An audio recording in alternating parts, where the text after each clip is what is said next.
உம்முடைய வசனம் என் கால்களுக்கு தீபமும் என் பாதைக்கு வெளிச்சமாய் இருக்கிறது. நீங்கள் இருளில் நடந்தாலும் அவர் வந்து பிரகாசிக்கிற ஒரு ஒளியை தருவார். அவர் உங்களுக்கு பிரகாசிக்கிற ஒளியை தருவார். அதே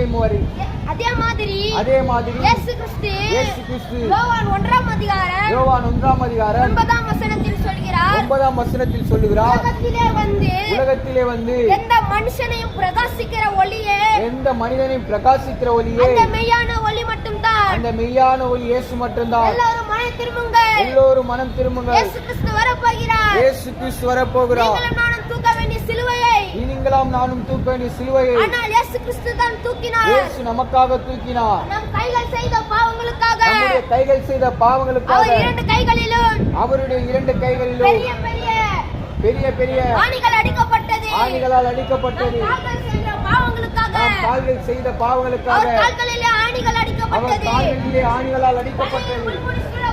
அவருடைய தலையில் முள்முடியால் குத்தப்பட்டது. விழாவில் ஈட்டி வைத்து குத்தினார்கள். எல்லோரும் மனம் திரும்புங்கள். இது கடைசி காலம்.